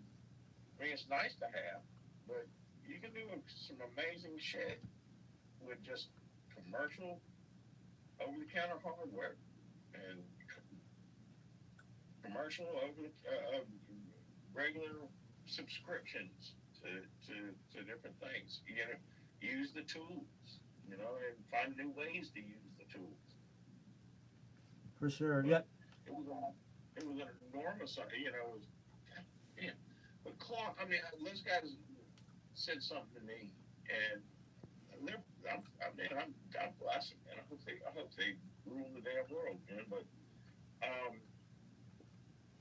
if you're getting like severe token, you know, then what's happening is that they're using like a bunch of LLMs to produce something. They're not really producing it. It's more like a guide. You know, I mean, they're telling the LLM what to do. Mhm. Yeah, and then the LLM's figuring out a way to do it at the cost of tokens.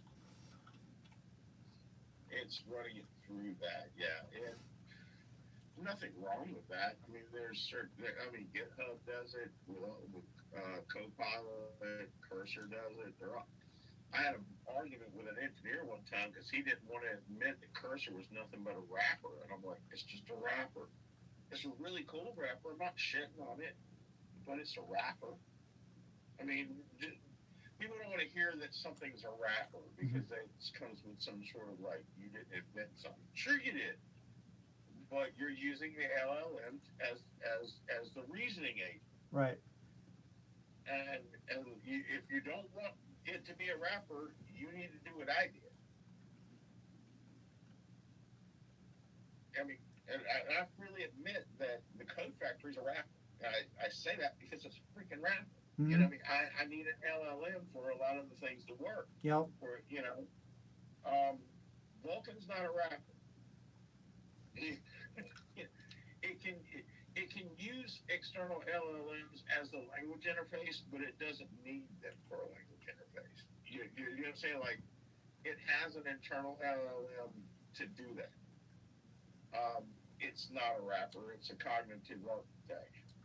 Um, but yeah, you see that a lot. You know, and what they've invented is probably a very sophisticated wrapper that is doing some pretty cool stuff. It sounds like. Right. I mean, and I'm not discouraging use of it. Use it if it's working for you and you can afford the tokens, man. You can use it. You know, I'm up in the rafters looking down and see what people are doing, and I want to monkey see, monkey do, whatever's working. But I want to have one of these offline LLMs be the workhorse for the. You know how to train an LLM? I don't know how to train one. I Neither did I. You know what I did? I trained an LLM.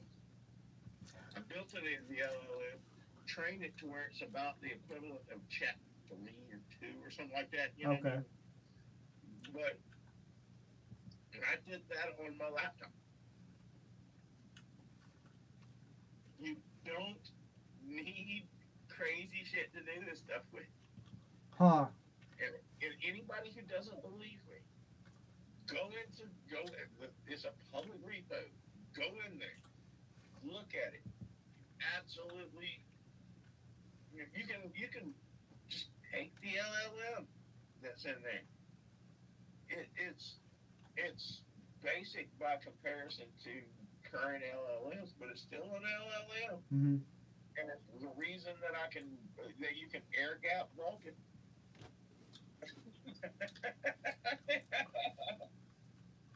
I mean, people don't know what they can do, the things that they can do with the tools that they have. I think so. That's one of the big problems. That they don't understand what's possible, and they limit themselves according to what they're told is impossible.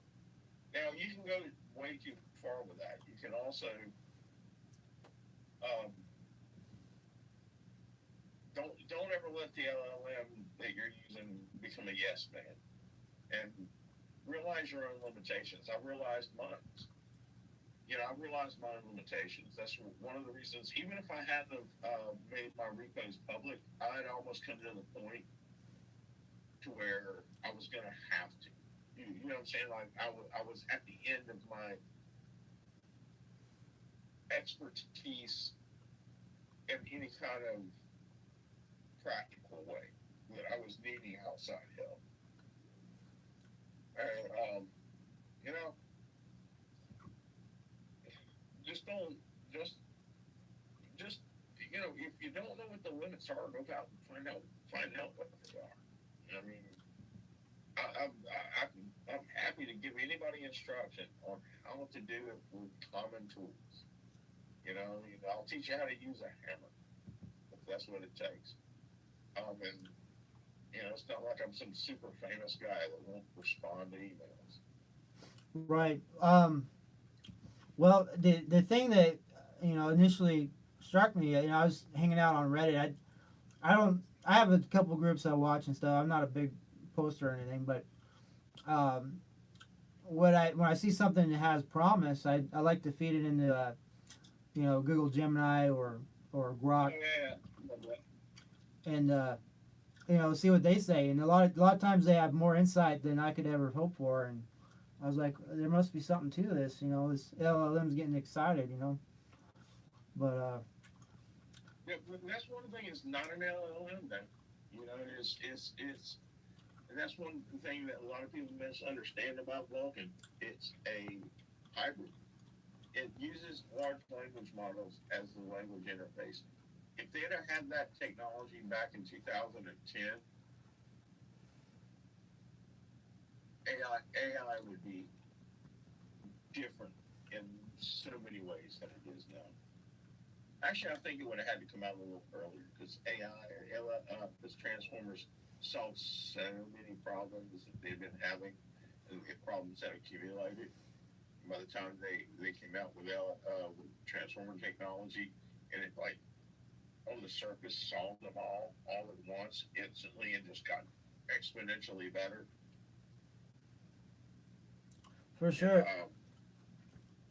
But if it came out, say, in the late 90s, I think AI would be.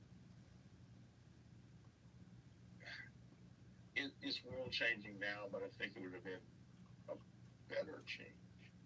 Maybe I think that's the way to put it. It would have been when you heard something from AI, you could count on it. It wouldn't give you what you wanted to hear. It would give you the facts. It would give you, when it did give you unreliable facts, it would give you how is and how unreliable it is.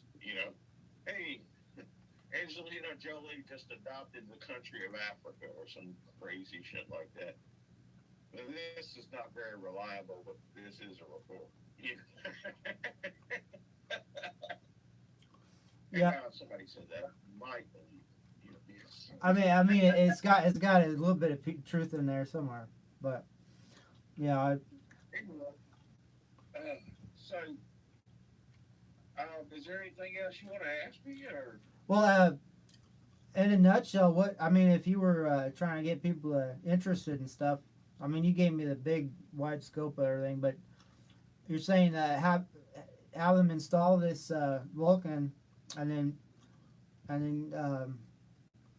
mean, at that point they would explore the capabilities, or do you have a recommended use? If you wanted to learn about Vulcan, I mean, if you wanted to upload it into, what you're gonna see is that it'll show you a screen. You can ask some questions. There's gonna be some lag. It's gonna be a little wonky because I was working when I ran out of resources. I was working on the interface. Mm-hmm. All the architecture is there. You can upload it.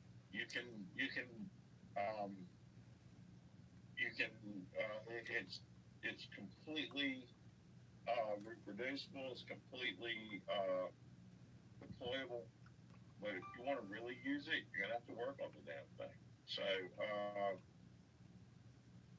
I wish I would have had more time to keep working on it. But I honestly, I don't see what that would have done. I kind of ran out of expertise because it wasn't a problem of what I knew would work and what wouldn't work. It was how to organize it and integrate it and then make it flow in the way it needed to. It was never about anything else.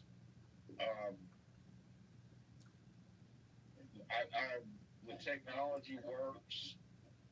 You can, if you're problem is you got to be a pretty high level guy to understand it, and if you're not a high level guy to understand it, you're gonna have to take a lot of time learning it through using an AI to examine certain files. Super time consuming considering the breadth and scope. You guys gotta understand, Vulcan isn't just what I just described to you. It's also, there's this side of it's called graphics IR, which is basically it communicates through a non-human intelligible graphic system. You understand AI communicates best through 3 and 4D graph that is completely unflattenable. You can't, it's not a syntax language. So, and it's also, there's also, you have the persistent memory system and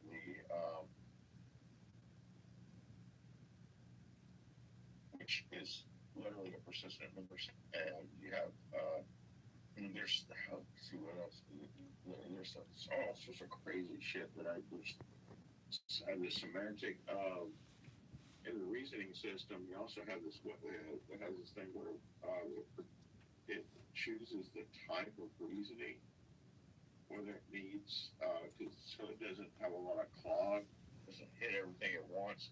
Something needs symbolic reasoning, it defines that, it chooses one or several types of reasoning for a specific problem. There's a lot to it, man. I mean, I'm talking about, and just without Vulcan alone is 200 something thousand. The Vulcan side of that repo is over 250,000 lines of code, and then there's the other side, which is another 500,000 lines of code, doing all sorts of crazy shit. Uh, for just your layman to go through that, they have to be pretty determined and sort of believe in what they're looking at and think that they can get something out of it. And I can't lie and say that it's just something you can pick up and understand it. You said in your video, this massive code. To think you can just pick it up and just learn it is, unless you're some sort of next level god tier genius, no, you're not going to. I think the AIs were trying to infer that you got something that's unique there, and they were saying this has to be checked out because there's something there that's not. It's not a known. What I'm doing is in research labs right now, and I think what it said is actually true. This is a practical application of what's being researched. The problem is I think that not enough research dollars are going into it, and people aren't willing to ship unless things are perfect out of these labs because they have bosses and they can't do it. I have nobody tell me what I can and can't ship, so I ship this thing. I put it out there. There's some issues with it. There's some things that need fixing, but it's there, and you can deploy it. Deploy it onto your cloud service. It'll deploy. Work with it. Screw with it. Learn from it. Whatever you want to do. But it's there, and for me, it's proof that my ideas work. For sure, You know it's I've researched a lot of guys that put out something phenomenal, and then they're finally appreciated 30 years later. I hope it's not something like that. I'll be dead. Yeah, so, it's what happens before then? right. I mean, what. I'm putting full 30 years later, I'll be if I live that long, I'll be in my 80s. So let's shoot for a little sooner. I'm trying to get the word out. I guess my YouTube channel's got 4,000 subscribers, but I think a lot of them are ghosting me or something. The video you did on my thing got 200 likes, man. And 200 views. Yeah, it has some keywords people are looking for, and well, are you gonna? I don't know if you're gonna do this whole because we've been at it for a couple hours now. Are you gonna edit this down into what I'm kind of like grab and go. So I'll put all this up. Well, it's live streaming now, so it'll be in that entirety. But what I'll do. YouTube will transcribe everything. It'll become a transcript, and then I can get in a couple AIs to check out the transcript and figure out. And pop up like the key whatever's and put them as clips. That would probably be the wise thing. Yeah, and nobody's gonna sit through 2 hours of me talking. I mean, just. I love Sam Harris about an hour into it, I'm like, all right, Sam, you're done. There's a lot. You're not nearly as clever as Sam Harris. There's a lot of folks that'll just put on a podcast and they gotta do yard work or wash the dishes. They just want people talking so they can get their mind off of what they're doing. Yeah, well, as I slowly drink Jack Daniels. So. Yeah. No, what I think I'll do is I'll put your contact information too there, and when people, you got the repo info. I'll get a hold of it if it's easy to find. I'll get it in there, make it easy for people, and I'd appreciate that. Because I'm getting like as I've had this out, I'm getting more and more